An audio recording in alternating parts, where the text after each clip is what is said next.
Bangla news নেটওয়ার্কের পক্ষ থেকে আমি সুলতানা রহমান আপনাদের সবাইকে স্বাগত জানাচ্ছি। বাংলাদেশে অনেক ঘটনা ঘটে গেছে আপনারা জানেন। এর মধ্যে আজকে আমার সঙ্গে এখন যুক্ত হচ্ছেন বিএনপির সহসভাপতি শামসুজ্জামান খান দুদু। আপনাকে স্বাগত জানাচ্ছি। আপনি বিএনপি চেয়ারপারসনের উপদেষ্টাও জনাব শামসুজ্জামান খান দুদু, আপনাকে স্বাগত জানাচ্ছি। সম্প্রতি আপনার কয়েকটি বক্তব্য খুব আলোচিত হয়েছে এবং যেই ছাত্রদের যেই নতুন রাজনৈতিক দল এনসিপি তারা বেশ তীর্যক ভাবে আপনাকে নিয়ে অনেক রকম মন্তব্য করছেন, কিন্তু সেগুলোকে নিয়ে আমি কথা বলবো, কিন্তু সেগুলো আমার কাছে অত গুরুত্বপূর্ণ মনে হয়নি। আমার কাছে গুরুত্বপূর্ণ মনে হয়েছে যে সেনাপ্রধান ওয়াকারুজ্জামান তিনি কালকে যে ভাষণটি দিয়েছেন এই বিষয়ে আপনাদের মন্তব্যটি কি? তিনি অফিসার্স অ্যাড্রেসে বলেছেন যে ডিসেম্বরের মধ্যে নির্বাচন হতে হবে, জানুয়ারির 1 তারিখে তারা নতুন সরকার দেখতে চান, তারা মব কালচার যেমন করে হোক দমন করবেন, অনেক কিছু তিনি বলেছেন। আমি শিওর যে আপনি অবগত আছেন। সেনা প্রধানের সঙ্গে আপনারা একমত কিনা, বিএনপি কি ভাবছে, এটা আগে যদি আমাকে বলতেন। জি, আপনাকে ধন্যবাদ। আর যারা আমাদের এই অনুষ্ঠান বিভিন্নভাবে দেখছেন তাদেরকে শুভেচ্ছা। প্রথম দুটি সংশোধন করি আপনার। বিএনপিতে কেন্দ্রীয় নির্বাহী কমিটিতে সহসভাপতি বলে কিছু নাই, ভাইস চেয়ারম্যান। আমার ভুল হয়েছে, আমি সরি, ভাইস চেয়ারম্যান। দুই হচ্ছে আমি উপদেষ্টা না, ভাইস চেয়ারম্যান। আর 2 নম্বর হচ্ছে আমি শামসুজ্জামান দুদু, শামসুজ্জামান খান দুদু না। আমি তো নাম আপনার ঠিকই লিখেছি, কার্ডেও ঠিক লিখেছি। আমি মাফ করে দেন আমাকে, সরি। আমি তো যাই হোক না, পাঠকদের কাছে এই দুটি শব্দ যাবে এই জন্য আমি সংশোধন করলাম। আপনাকে অনেক ধন্যবাদ, থ্যাংক ইউ। আমি সরি। ধন্যবাদ। আর 2 নম্বর হচ্ছে যে আপনি শুরুতে যে প্রশ্নটা করেছেন সেনাবাহিনী প্রধান নিয়ে, তার বক্তব্য নিয়ে, তার আগে এনসিপির প্রসঙ্গে যে কথা বলেছেন, আসলে আমার এনসিপির ক্ষেত্রে সমালোচনা করলে সমালোচনার জবাব আবার নিতে হয়, সেটারও আবার সমালোচনা করা যায়, কিন্তু সেটি যখন বিকৃতভাবে তারা এবং তাদের সহযোগীরা উপস্থাপন করে, তখন আমার কাছে বক্তব্য এর থেকে আবার মন মানসিকতাটা প্রকাশ হয়। একটা রাজনৈতিক দলের হতে পারে তরুণ, আমরাও একসময় তরুণ ছিলাম, আমরাও এরশাদ বিরোধী আন্দোলন করেছি, আমরাও গণঅভ্যুত্থান করেছি 90। তো স্বাভাবিক এই কাজটা সাধারণত তরুণরাই করে। 21শে ফেব্রুয়ারি তরুণদের, 62 ছাত্র আন্দোলন পাকিস্তান আমলে তরুণদের, 69 গণঅভ্যুত্থান পাকিস্তান আমলে আইএফের তছনছ করে দেওয়া, পতন ঘটাতে বাধ্য করা, এটা তরুণদের। 71 মুক্তিযুদ্ধ নিয়ে অনেকেই বলবো যে রাজনীতিবিদরা সেই সময় সিদ্ধান্ত নিতে পারেনি, বিশেষত শেখ মুজিবের কাছে সেই তৎকালীন জাতি যে আশা করেছে তিনি সেটি পারেনি, মানে স্বাধীনতার ঘোষণা করে। কিন্তু সেই সময় তুলনামূলক তরুণ শহীদ জিয়া রহমান সেটি পূরণ করেছিলেন। তার বয়স তখন মানে প্রথাগত দিক থেকে মানে ওই সময় অনেক বয়োজ্যেষ্ঠ নেতা ছিলেন, শেখ মুজিব, মৌলানা ভাসানী থেকে শুরু করে অনেকে, তাজউদ্দিন সাহেব, কিন্তু কেউই এই ঘটনাটি সরাসরি মাইকের সামনে গিয়ে রেডিওতে বা অন্য মাধ্যমে স্বাধীনতা ঘোষণা করেছে, এই জিনিসটা আমি অন্ততপক্ষে লক্ষ্য করে পাইনি। সেই জন্য তরুণরা আজকে 24-এর অভ্যুত্থানের পরে ধরে নেওয়া হয়েছে যারা সমন্বয়ক তারা এটা করেছে। আসলে তার সঙ্গে অন্যান্য সকল ছাত্র রাজনীতিকরা, সকল রাজনৈতিক দলরা এর সঙ্গে যুক্ত হয়েছিল। ডক্টর ইউনূস ক্ষমতা অধিষ্ঠিত হওয়ার পরে জাতিকে একটা ভুল মেসেজ দিয়েছে, সেটা হচ্ছে যে শিক্ষার্থীরা তাকে ক্ষমতায় বসিয়েছে। শিক্ষার্থীদের স্বপ্ন বাস্তবায়নের জন্য, আকাঙ্ক্ষা পূরণ করার জন্য তাদের একটি রাজনৈতিক দল গঠন করা উচিত। আমার মনে হয় গণঅভ্যুত্থানের পরবর্তীতে 69-90 ছাত্ররা সাধারণত শিক্ষাঙ্গনে ফিরিয়ে গেছে, রাজনীতিবিদরাই পরবর্তী সময় রাষ্ট্র পরিচালনা করছে। তো এখন ছাত্ররা পারবে না তা না, স্কুলের ছাত্ররাও রেলওয়ের উপদেষ্টা, সচিবের পাশে যে বসে আছে তার বয়স 24 থেকে 26। তারা এখন যেভাবে যে জায়গায় এসে দাঁড়িয়েছে সেটি খুব স্বাভাবিক, এটা আমার কাছে মনে হয় না। এটা তাদের দোষ না, সময়, অভিজ্ঞতা এবং বয়স তাদের বিপক্ষে গেছে। তো ডক্টর মোহাম্মদ ইউনূস, যার বয়স 84-র ঊর্ধ্বে, হয়তো 85-86, সেই মানুষটিও এরকম ছেলে মানসিকতার পরিচয় দেবে, অর্থাৎ যেটি 90 দিনের মধ্যে নির্বাচন করার কথা, এটা সংবিধান, কারণ সে সংবিধানের আওতায় শপথ নিয়েছে, প্রধান উপদেষ্টা এবং উপদেষ্টা মণ্ডল। তো তিনি আমার কাছে মনে হচ্ছে প্রথম শপথ ভঙ্গকারী একজন ব্যক্তি। এখন 90 দিনের মধ্যে তিনি নির্বাচন করতে পারতেন। এই দৃষ্টান্ত আমাদের বাংলাদেশে আছে। 90-র গণঅভ্যুত্থানের পর তৎকালীন প্রধান বিচারপতি শাহাবুদ্দিন সাহেব 90 দিনের মধ্যে নির্বাচন করে প্রেসিডেন্ট থেকে আবার তিনি প্রধান বিচারপতির আসনে গেছে। তো সমগ্র বিষয়টা এখন যে জায়গায় এসে দাঁড়াইছে, ডক্টর ইউনূস সিভিলিয়ান পার্সন, তার উপদেষ্টারা সিভিলিয়ান পার্সন, কিন্তু একজন সামরিক ব্যক্তি, তিনি সামরিক প্রধান মিস্টার জামাল, উনি প্রথম ডক্টর ইউনূস প্রধান উপদেষ্টা হওয়ার পর 2 থেকে 3 মাসের মধ্যে সম্ভবত তিনি বলেছিলেন যে ডিসেম্বরের মধ্যে, 25শে ডিসেম্বরের মধ্যে নির্বাচন হবে। এটা তিনি এই যে সম্প্রতি বলেছেন, এটা আরো 5-6 মাস আগে তিনি এই কথাটা বলেছেন। তখন সরকারের পক্ষ থেকে সরি সরকারের পক্ষ থেকে কিছুটা উম্মা প্রকাশ করা হয়েছিল যে ইলেকশনের কথাটা ডক্টর ইউনূস সরকার প্রধান হিসেবে তিনিই বলবেন। এরপর পরই 1-2 দিনের মাথায় ডক্টর আসিফ নজরুল বলেছিলেন 25-এর মধ্যে আমরা একটা নির্বাচনের মধ্য দিয়ে 26 সালে একটা নতুন সরকার আমরা পাবো। 25-এর মধ্যে একটা নির্বাচনের মধ্য দিয়ে, অর্থাৎ তিনি মেন করছেন যে ডিসেম্বর বা জানুয়ারি নির্বাচন হবে বা নতুন সরকার হবে। তখনও বলা হয়েছিল, 2 দিন পরেই ডক্টর আসিফ নজরুল বাধ্য হয়েছিলেন আইন উপদেষ্টা হিসাবে, বলেছিলেন যে শেষ কথাটা ডক্টর ইউনূসই বলবেন। এটা আসিফ নজরুল বলেছিলেন। তারপরে আইন উপদেষ্টা, সম্মানিত আইন উপদেষ্টা, সিনিয়র পার্সন, তিনি বলেছিলেন আমরা একটা নির্বাচনের মধ্য দিয়ে এই বছরের শেষ নাগাদ, মানে 25-এর শেষ নাগাদ একটি সরকার, নতুন সরকার আমরা প্রত্যাশা করতে পারি। তখনও ডক্টর ইউনূসের প্রসঙ্গ এসেছে। কিন্তু মজার ঘটনা হচ্ছে ডক্টর ইউনূস এই নির্বাচনের ব্যাপারে এমন বক্তব্য দিয়েছেন, ডিসেম্বর অথবা আগামী বছরের জুন উনি নির্দিষ্টকরণ করতে পারেন। আমরা আমাদের দেশে যখন সাধারণত মেয়ে বা ছেলের বিয়ে উপলক্ষে পাত্র বা পাত্রী দেখতে চাই, পছন্দ হলে আমরা কিন্তু দিনক্ষণ ঠিক করি, মাস ঠিক করি, তারপরে লোকে দাওয়াত।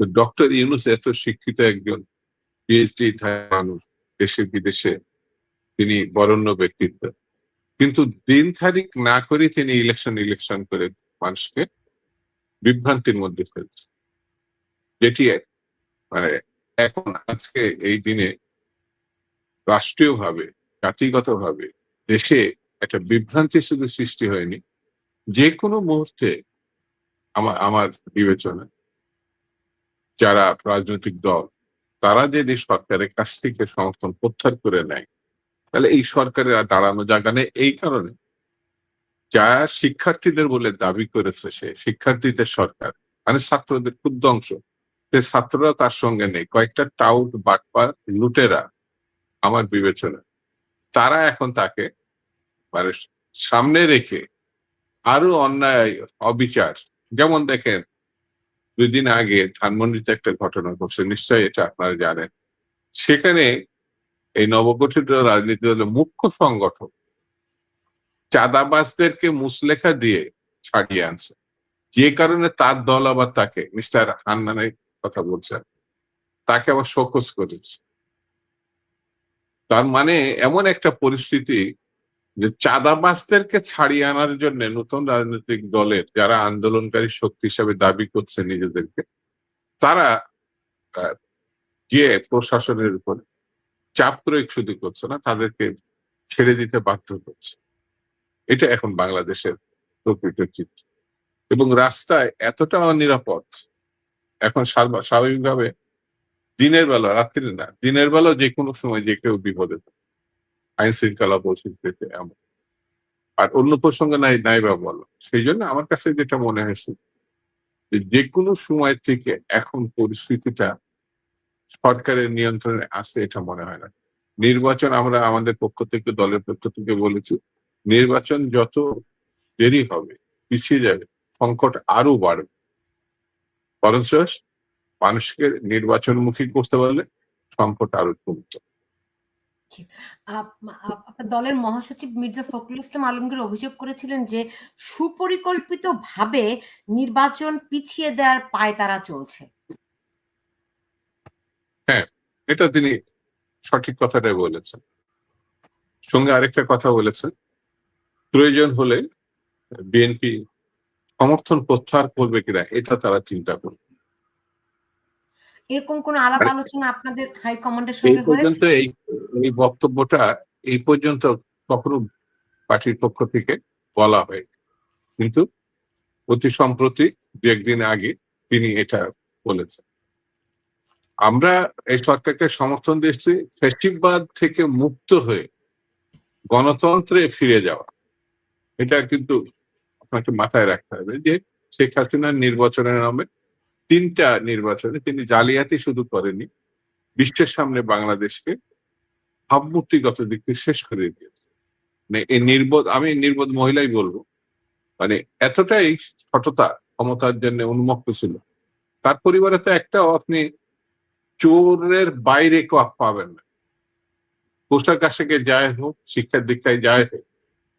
এত বড় চোর পরিবার বাংলাদেশ কেন, বিশ্বে আর কোন দ্বিতীয়টা পাবেন কিনা?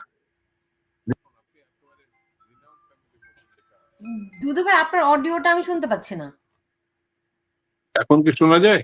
হ্যাঁ, এখন শুনতে পাচ্ছি। জি জি। আপনি পাবেন না। সেই নির্বোধ মহিলাটি ক্ষমতার জন্য গণতন্ত্র ধ্বংস করেছে, প্রতিষ্ঠান ধ্বংস করেছে, আইন শৃঙ্খলা শেষ করেছে। বাংলাদেশে অন্যতম বিরোধ রাজনৈতিক দল বিএনপি কে কোণঠাসা করার জন্য 60 লক্ষ আসামি, 2.5 লক্ষের অধিক মামলা। পৃথিবীতে কোন দেশে এত মামলা, এত হামলা, এত নির্যাতন, এত গ্রেপ্তার, মানে আপনি খুঁজে বের করা মুশকিল। ফাঁসির আসামি হয়েছে, যাবজ্জীবন সাজাপ্রাপ্ত হয়েছে আমাদের দেশনেত্রী বেগম খালেদা জিয়া, আপসীন নেত্রী, যিনি দেশে না সারা বিশ্বেও একজন গণতন্ত্রকামী নেত্রী হিসেবে পরিচিত। তাকে চিকিৎসা, তিনি 4 বারের দেশের প্রধানমন্ত্রী, তাকে চিকিৎসা জন্য পারমিশন দেওয়া হয়। এটা আমাদের মৌলিক অধিকার। আপনি যেখানেই থাকেন, জেলে থাকেন আর বাইরে থাকেন আর ঘরে থাকেন, এটি তার মানে রাষ্ট্র তাকে এই দিয়েছে, অধিকার দিয়েছে। চিকিৎসা, বাসস্থান, শিক্ষা, এগুলো রাষ্ট্রীয় অধিকার, কিন্তু সেটিও তাকে দেওয়া হয়। কাকে? বেগম জিয়াকে। তিনি মানে একটা মিথ্যা মামলায়, যে মামলা এখন কোর্ট কর্তৃক প্রত্যারিত হয়েছে, সেই মামলায় নিম্ন আদালতে 5 বছর সাজা হয়েছে। যে টাকার কথা বলা হয়েছে, তিনি এই শেখ হাসিনা, এই নির্বোধ মহিলাটি সবসময় এতিমের টাকা মেরে খাইছে, এতিমের টাকা মেরে খাইছে। আল্লাহর কি বিচার দেখেন, উনি যে পরিবারের সদস্য, মুজিবের কন্যা এত বড় চোর হয়, এটা তিনি কখনো বলতেন না। কিন্তু এখন দেখা যায় এত বড় চর বাংলাদেশে কেন, বিশ্বের কোনো জায়গায় পাওয়া যাবে। এখন রাষ্ট্রে ধরেন এমন এই কোন সরকার ব্যাংক আসার নাই। পরে, এই সরকার আসার পরে তো মামলাগুলি প্রত্যাহার হয়েছে। আপনারা তো কম, বিএনপি তো কম সুযোগ সুবিধা পায়নি। তো সরকারের সঙ্গে সম্পর্কটি শীতল হলো কেন? আপনি কি শেখ হাসিনার কথা শুনতে ইচ্ছুক না? না, না, না, আপনি এগুলো তো প্রতিদিনই বলেন, হ্যাঁ? তো পাল্টাও তখন আসে যে বিএনপির বিরুদ্ধে এসব অভিযোগ তো আমি ছিল। আপনাকে চিনতে পারছি, বুঝতে পারছি। জি। বাংলাদেশের মূল যে আসেন না, মূল যে সমস্যা, সেই সমস্যা থেকে আপনি অন্য জায়গায় যেতে চাচ্ছেন। আপনার খারাপ লাগতে পারে। আমি এর আগে আপনার সঙ্গে টক শো করিনি। বলে না মানুষের ব্যবহারই মানুষের বংশের পরিচয়। মানুষের উচ্চারণ, মানুষের কথা, মানুষের উপস্থাপনা, তার সম্বন্ধে মানুষ একটা ধারণা নিয়ে নেবে। আমি টক শো তো ৩০-৪০ বছর ধরে করি। ছাত্র জীবন থেকে করি। তো আপনি যদি শেখ হাসিনার কথায় অসন্তুষ্ট হয়ে থাকেন, তাহলে আমার মনে হয় আমি যে আপনার ৩০ মিনিট সময় দিছি এটা আমরা ২০ মিনিটে চলে আসতে পারি। কারণ ভাই আপনার হ্যাঁ, অডিওটা বাংলাদেশটা ডাউন ধ্বংস হয়েছে। করে দিচ্ছে। বাংলাদেশটা ধ্বংস করে দিচ্ছে। হাজার, হাজার ছেলেদেরকে গণহত্যার শিকার করেছে। বাংলাদেশটাকে এক ধরনের পঙ্গু করে দিচ্ছে। আপনি সেটার বাইরে গিয়ে যদি আলোচনা করেন তাহলে তো কোনো মীমাংসা পাবেন না। কোন সমাধান নাই। এই দেশের সবকিছু তছনছ করে ফেলেছে। এই সরকারের সঙ্গে আমাদের সম্পর্কটা কি হবে সেটা পরের বিবেচনা। কিন্তু এই দেশটাকে এই জায়গায় এনেছে এমন অনেক বিদেশী আছে যারা গত ২০ বছরে বাংলাদেশে তার মা মারা গেছে সে আসতে পারে নাই। তার লিগ্যালিটি ছিল। ভিসা ছিল, পাসপোর্ট ছিল। আসতে পারে না শুধুমাত্র সে আওয়ামী লীগ মানে বাইরের লোক বলে। সে আসতে পারে না। আসলে তাকে জেলে যেতে হয়েছে। আমি একাধিকবার জেলে গেছি। আমেরিকায় থাকে, অস্ট্রেলিয়ায় থাকে, ইউরোপে থাকে। তারা এসছে কি তার মানে মায়ের অথবা বাপের অথবা পরিবারের সঙ্গে মিলিত ঈদ করার জন্য। জাস্ট বাসা থেকে ধরে নিয়ে গিয়ে একটা মামলা দিয়ে জেলখানায় ঢুকাই দিছে। তার বাবা, ভাই অথবা ওই বংশে কেউ বিএনপির সঙ্গে সম্পৃক্ত ছিল।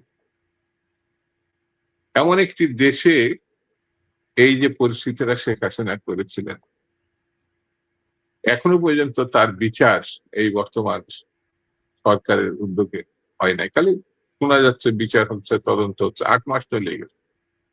দৃশ্যমান না কোনো আ সংস্কার। হাসিনা বলতো উন্নতি বা যেকোনো কিছুতেই মানে তিনি উন্নয়ন, সরি উন্নতি, উন্নয়ন। আর এই সরকারের স্লোগান সংস্কার। তো দুজনের সঙ্গে এক ধরনের সাদৃশ্যতা আছে। উন্নয়নের নামে লুটপাট, এখন আবার সংস্কারের নামে ৯০,০০০ কোটি টাকা দেশ থেকে পাচার হয়েছে বলে অনেকে বলছে।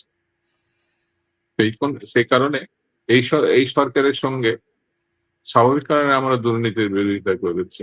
আমরা একটা মানুষের ভোট থেকে ফিরিয়ে দেওয়ার কথা বলেছি।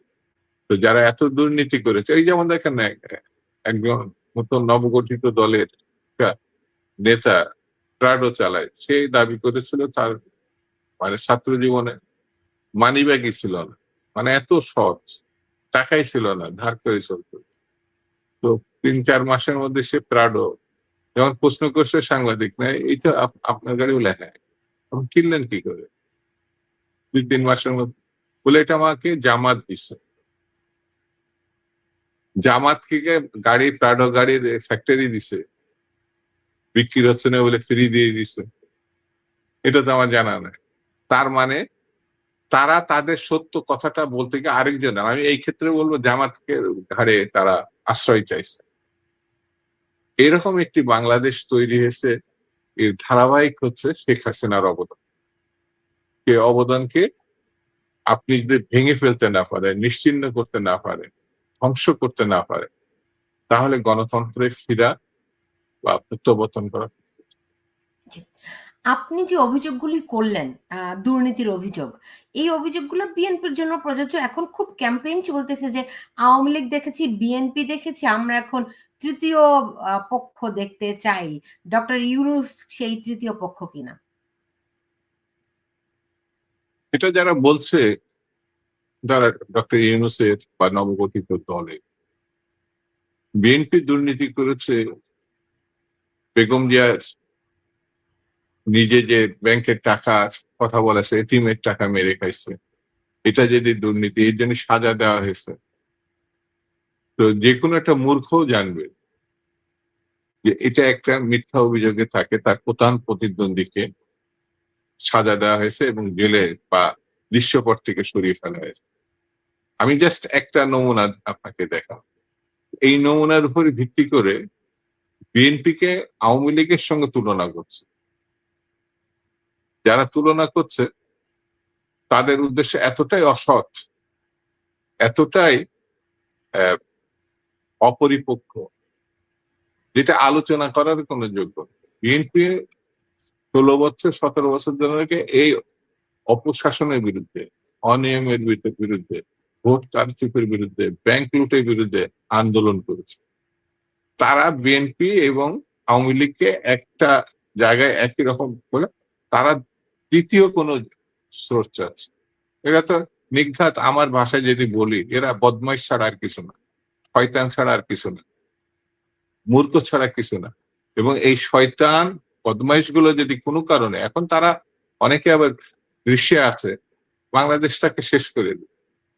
যারা সাদা চেনে না, কালোকে চিনে না, কালোকে কালো বলতে পারে না, সাদাকে সাদা বলতে পারে না, সাদা কালো এক করে ফেলে, তারা তো মানুষ রূপে এক ধরনের শয়তান ছাড়া আর কিছু আমার কাছে মনে হয়।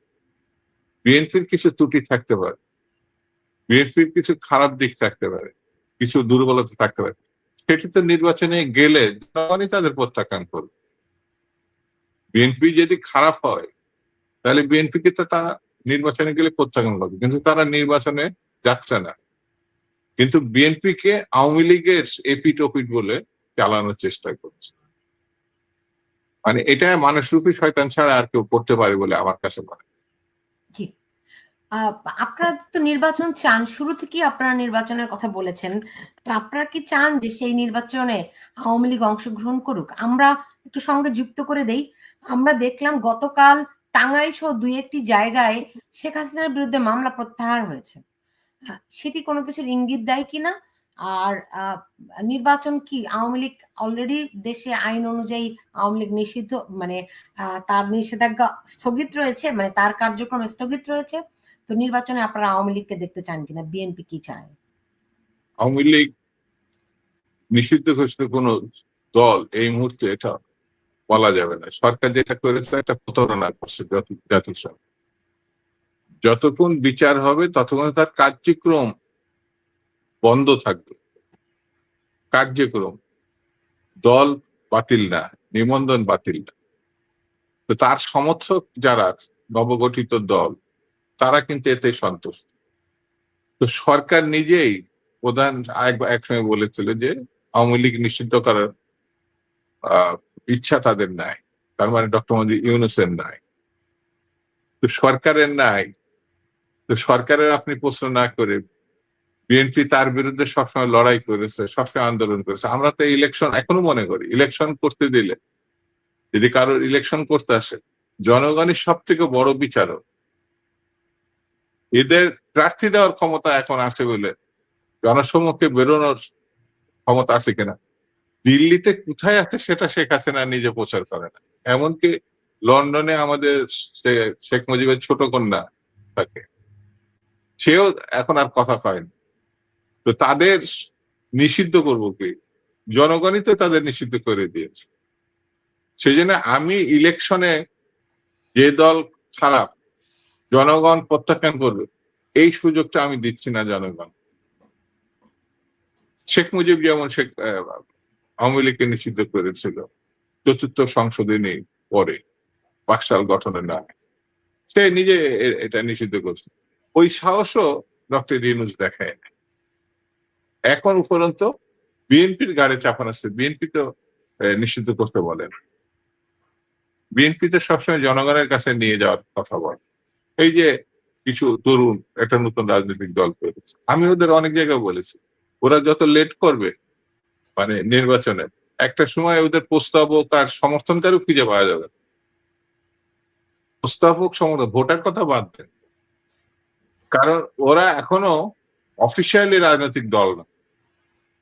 বাংলাদেশের নিবন্ধন নিতে হয় নির্বাচন কমিশনে থেকে, আইনগত দিক থেকে তাদের এতগুলো অফিস থাকতে হয়, এত ভোটার থাকতে হয়। তারা আবার নির্বাচন কমিশনকে বিএনপি দোষে দুষ্ট করছে। ওরা তো কোনো রাজনৈতিক দল বলে তো আমার কাছে মনে হয় অফিসিয়ালি দাবি করতে পারে, আছে না? তো সেই জন্য আমার কাছে মনে হয়েছে যে বাংলাদেশের বিএনপি খারাপ না ভালো, কালো না সাদা, এটি প্রমাণ করার একমাত্র পথ হচ্ছে নির্বাচন। সেই নির্বাচনটা যতক্ষণ না হবে ততক্ষণ পর্যন্ত সিদ্ধান্তে আসা কঠিন হবে যে বিএনপির থেকে কোনো বড় রাজনৈতিক দল আসবে। সর্বশেষ নির্বাচনে বিএনপি যে ভোটার সংখ্যা, সেই জায়গাটার আওয়ামী লীগ নিশ্চয় মানে না থাকলে একমাত্র দল হিসাবে থাকে বিএনপি। ইসলামপন্থার অনেক শক্তি এখন দাবি করছে, ভাবখানা দেখাচ্ছে, কিন্তু সেই ইসলামপন্থ দলগুলো যখন বিএনপির সঙ্গে থাকে 17-18টা সিট পায় ধানের শীষ নেওয়ার কারণে। জি, এমনিতে জামাতের কিন্তু সঙ্গে আপনাদের সম্পর্কটি কেমন আছে নিজে এখন? যদি ইলেকশন করে তখন তারা 2 থেকে 3টা সিট পায়। মানে বাস্তবতা, আমি নির্বাচন কেন্দ্রিক কথাটা বলছি, কাউকে ছোট বড় করার জন্য বলছে। এমন কোন আন্দোলন হয়নি যেটা বিএনপি থেকে অন্যরা আন্দোলন বড় করছে। তাদের সমর্থন যদি বেড়ে থাকে তো বিএনপির তা আরো 100 গুণ বাড়ছে। না, তারা তো বলছে যে গত 15 বছর তো বিএনপি পারেনি। একটা জিনিস আপনাকে বলি, একটা নারী যখন একটা সন্তান ধারণ করে 9টা মাস সে বহন করে, আর হাসপাতালে গিয়ে নার্স যখন এটা প্রসব করে হাতে নেয়, ভাবখানায় যে এটা নার্সেরই কন্যা, নার্সেরই পুত্র, মা তখন আড়াল হয়ে যায়। 9 মাসের কষ্টটা ওটা দৃশ্যমান না, কিন্তু সন্তান যখন দৃশ্যমান হয় না, তখন ওই কষ্টটা আস্তে গেলে সন্তানকে নিয়ে শাশুড়ি, সন্তানকে নিয়ে শ্বশুর, জামাই, ননদ, কি উৎফুল্লতার সঙ্গে এটা মনে হয় যেন এটা তারাই সৃষ্টি করছে তার মা। এই ক্ষেত্রে মায়ের ভূমিকা পালন করছে গত 15 বছরে বিএনপি এবং অন্যান্য রাজনৈতিক দল। বিএনপি এবং অন্যান্য রাজনৈতিক দলের যে আন্দোলন, যে উদ্যোগ, যে ত্যাগ, তারই চূড়ান্ত ফসল হচ্ছে গণঅভ্যুত্থান। জি, সেই গণঅভ্যুত্থানের 1 মাসকে যারা মূল ঘটনা মনে করেছে, ওই প্রসবকালীন নার্সের ভূমিকা কথা আমার মনে হয়েছে। ওই এরালো নার্স। জি, এই জন্যে সন্তানের প্রতি তাদের ভালোবাসা না, সন্তান রেখে এখন লুটপাট করা, হাসপাতালে ওষুধ কাইসি নিয়ে এখন ভাগার মতো অবস্থা। জি। এরপর আপনি দেশের যে বলবেন অর্থ, যে 30 মিনিট তো শেষ হয়ে গেছে। এটা কিন্তু বলতে পারবেন না। আমার আরো কয়েকটা প্রশ্ন আছে তো। যে জামাতের সঙ্গে সম্পর্কটি আপনাদের কেমন? আগামীতে যে ইলেকশন হবে আপনারা কি আবার জোটবদ্ধ ইলেকশন করবেন? আমাদের তো এখন জোট নাই। না। আমাদের এখন জোট নাই। এটা অনেক আগেই 4 দল, 20 দল, তারপরে এখন সব দলগুলো নিজের মতো করে কাজ করছে। আর জোটবদ্ধ হয়েছিলাম আমরা ফ্যাসিবাদকে রুখার জন্য। এখন তো ফ্যাসিবাদ নাই। নির্বাচনে মেরুকরণ এখনো হয় না। আমাদের সামনে প্রতিপক্ষ হিসাবে আওয়ামী লীগও নাই। তাহলে জোটবদ্ধ হওয়ার তো কোনো সুযোগ নাই। বরঞ্চ বিএনপি বাইরে কে হলো আ বিরোধী দল হবে?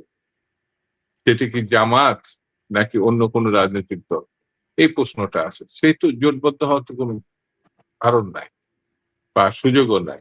সেইজন্য আমার কাছে মনে হয় নির্বাচন অবস্থান থেকেই হবে। আর যদি অন্য কিছু হয় নির্বাচনের তারিখ ঘোষণা হলে মেরুকরণটা কি হবে রাজনৈতিক সেটা দেখার। জি। এখন সেনাপ্রধান বলেছেন আগামী জানুয়ারির ১ তারিখে তিনি নতুন সরকার দেখতে চান। যদি সেরকমটি না হয়, আমি জানি বিএনপিও নির্বাচনের জন্য মরিয়া। যদি না হয় সেক্ষেত্রে আপনি বলছেন যে বিএনপি এখন সবচেয়ে বড় রাজনৈতিক দল। তারা কি করবে? সময় অনেক কিছু সমাধান করে দেয়। আমরা একটু অপেক্ষা করি না? আজকে রাত্রির কথা বলছি, কালকে সকালটা নতুন ঘটনা হতে পারে। সেইজন্য এখনই সবকিছু বলে দিলে তো শেষ হয়ে গেল। আ আমরা আমরা একজন একটা মন্তব্য করেছেন, আপনার কাছে প্রশ্ন রেখেছেন যে আ আ জিয়াউর রহমান তিনি তো স্বাধীনতার ঘোষক, মুক্তিযোদ্ধা। কিন্তু ৫ই আগস্টের পরে মুক্তিযোদ্ধাদের উপর এত আক্রমণ কেন হলো? মুক্তিযোদ্ধা না এরা। মুক্তিযোদ্ধা ব্যবসায়ী।